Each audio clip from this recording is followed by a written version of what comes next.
Greetings and welcome to the May 7th edition of Reading Through the Bible in a Year from Mighty Through God. Today we'll be reading 1 Samuel chapter 1, verse 1 through chapter 2, verse 21, John chapter 5, verses 1 through 23, Psalm 105, verse 37 through 45, and Proverbs 14, verses 28 and 29. And today I will be reading from the New International Version. This section is titled The Birth of Samuel. There was a certain man from Ramathan, a Zuphite, from the hill country of Ephraim, whose name was Elkanah, son of Jeroham, the son of Elihu, the son of Tohu, the son of Zuph, an Ephraimite. He had 2 wives. One was called Hannah, and the other Peninnah. Peninnah had children, but Hannah had none. Year after year, this man went up from his town to worship and sacrifice to the Lord Almighty at Shiloh, where Hophni and Phinehas, the 2 sons of Eli, were priests of the Lord. Whenever the day came for Elkanah to sacrifice, he would give portions of the meat to his wife Peninnah and to all her sons and daughters. But to Hannah he gave a double portion, because he loved her, and the Lord had closed her womb. Because the Lord had closed Hannah's womb, her rival kept provoking her in order to irritate her. This went on year after year. Whenever Hannah went up to the house of the Lord, her rival provoked her till she wept and would not eat. Her husband Elkanah would say to her, "Hannah, why are you weeping? Why don't you eat?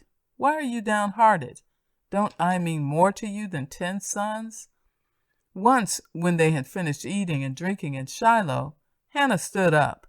Now Eli the priest was sitting on his chair by the doorpost of the Lord's house. In her deep anguish, Hannah prayed to the Lord, weeping bitterly. And she made a vow, saying, "Lord Almighty, if you will only look on your servant's misery, and remember me, and not forget your servant, but give her a son, then I will give him to the Lord for all the days of his life, and no razor will ever be used on his head." As she kept on praying to the Lord, Eli observed her mouth.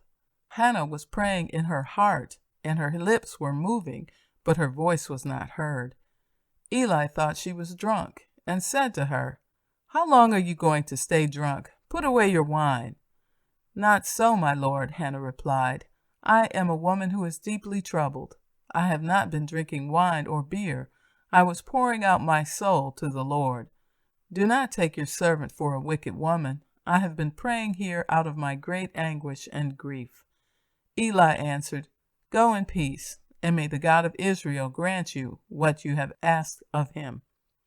She said, "May your servant find favor in your eyes." Then she went her way and ate something, and her face was no longer downcast. Early the next morning they arose and worshipped before the Lord, and then went back to their home in Ramah. Elkanah made love to his wife Hannah, and the Lord remembered her. So in the course of time, Hannah became pregnant and gave birth to a son. She named him Samuel, saying, "Because I asked the Lord for him." When her husband Elkanah went up with all his family to offer the annual sacrifice to the Lord and to fulfill his vow, Hannah did not go. She said to her husband, "After the boy is weaned, I will take him and present him before the Lord, and he will live there always." "Do what seems best to you," her husband Elkanah told her. "Stay here until you have weaned him. Only may the Lord make good his word." So the woman stayed at home and nursed her son until she had weaned him. After he was weaned, she took the boy with her, young as he was, along with a 3-year-old bull, an ephah of flour, and a skin of wine, and brought him to the house of the Lord at Shiloh. When the bull had been sacrificed, they brought the boy to Eli, and she said to him, "Pardon me, my lord, as surely as you live, I am the woman who stood here beside you praying to the Lord. I prayed for this child, and the Lord has granted me what I asked of him. So now I give him to the Lord. For his whole life he will be given over to the Lord." and he worshipped the Lord there. Chapter 2. Then Hannah prayed and said, My heart rejoices in the Lord. In the Lord my horn is lifted high. My mouth boasts over my enemies, for I delight in your deliverance. There is no one holy like the Lord. There is no one besides you. There is no rock like our God. Do not keep talking so proudly, or let your mouth speak such arrogance. For the Lord is a God who knows, and by him deeds are weighed. The bows of the warriors are broken, but those who stumbled are armed with strength. Those who were full hire themselves out for food, but those who were hungry are hungry no more. She who was barren has borne 7 children, but she who has had many sons pines away. The Lord brings death and makes alive. He brings down to the grave and raises up. The Lord sends poverty and wealth. He humbles and he exalts. He raises the poor from the dust and lifts the needy from the ash heap. He seats them with princes and has them inherit a throne of honor. For the fountains of the earth are the Lord's. On them he has set the world. He will guard the feet of his faithful servants, but the wicked will be silenced in the place of darkness. It is not by strength that one prevails. Those who oppose the Lord will be broken. The Most High will thunder from heaven. The Lord will judge the ends of the earth. He will give strength to his king and exalt the horn of his anointed. Then Elkanah went home to Ramah, but the boy ministered before the Lord under Eli the priest. Eli's sons were scoundrels. They had no regard for the Lord. Now it was the practice of the priests that whenever any of the people offered a sacrifice, the priest's servant would come with a 3-pronged fork in his hand while the meat was being boiled, and would plunge the fork into the pan or kettle or cauldron or pot. Whatever the fork brought up, the priest would take for himself. This is how they treated all the Israelites who came to Shiloh. But even before the fat was burned, the priest's servant would come and say to the person who was sacrificing, Give the priest some meat to roast. He won't accept boiled meat from you, but only raw. If the person said to him, Let the fat be burned first, and then take whatever you want, the servant would answer, No, hand it over now. If you don't, I'll take it by force. This sin of the young men was very great in the Lord's sight, for they were treating the Lord's offering with contempt. But Samuel was ministering before the Lord, a boy wearing a linen ephod. Each year his mother made him a little robe and took it to him when she went up with her husband to offer the annual sacrifice. Eli would bless Elkanah and his wife, saying, May the Lord give you children by this woman to take the place of the one she prayed for and gave to the Lord. Then they would go home, and the Lord was gracious to Hannah. She gave birth to 3 sons and 2 daughters. Meanwhile, the boy Samuel grew up in the presence of the Lord. John chapter 5. This section is titled The Healing at the Pool. Sometime later, Jesus went up to Jerusalem for one of the Jewish festivals. Now there is in Jerusalem, near the sheep gate, a pool, which in Aramaic is called Bethesda, and which is surrounded by 5 covered colonnades. Here a great number of disabled people used to lie, the blind, the lame, the paralyzed. One who was there had been an invalid for 38 years. When Jesus saw him lying there and learned that he had been in this condition for a long time, he asked him, Do you want to get well? Sir, the invalid replied, I have no one to help me into the pool when the water is stirred. While I am trying to get in, someone else goes down ahead of me.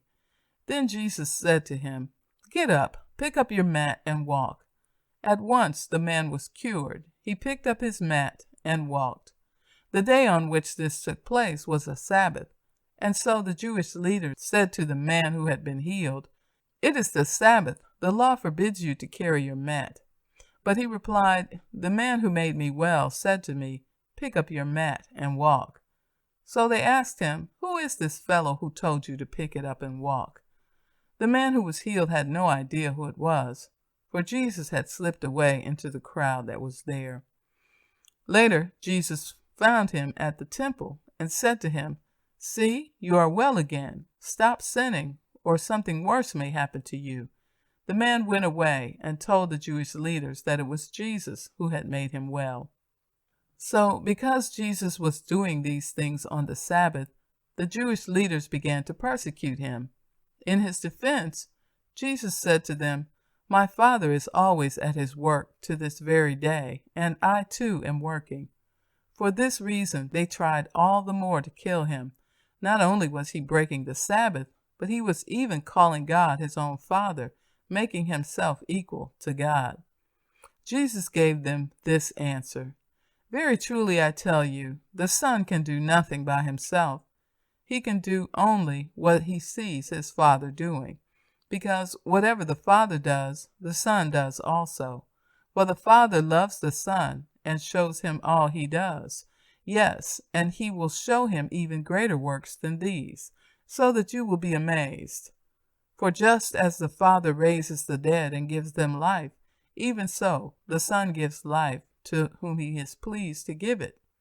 Moreover, the Father judges no one, but has entrusted all judgment to the Son, that all may honor the Son just as they honor the Father.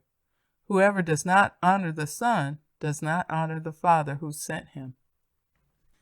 Psalm 105, beginning with verse 37. He brought out Israel, laden with silver and gold, and from among their tribes no one faltered.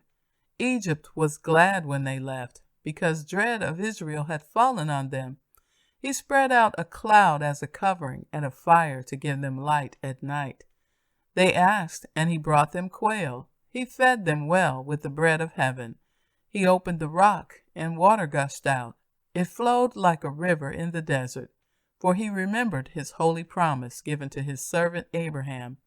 He brought out his people with rejoicing, his chosen ones with shouts of joy. He gave them the lands of the nations, and they fell heir to what others had toiled for, that they might keep his precepts and observe his laws. Praise the Lord. Proverbs 14, verses 28 and 29. A large population is a king's glory, but without subjects a prince is ruined. Whoever is patient has great understanding, but one who is quick-tempered displays folly. And so concludes the reading for May 7th. Thanks for listening. And remember to come back tomorrow for a continuation of reading through the Bible in a year. Be blessed.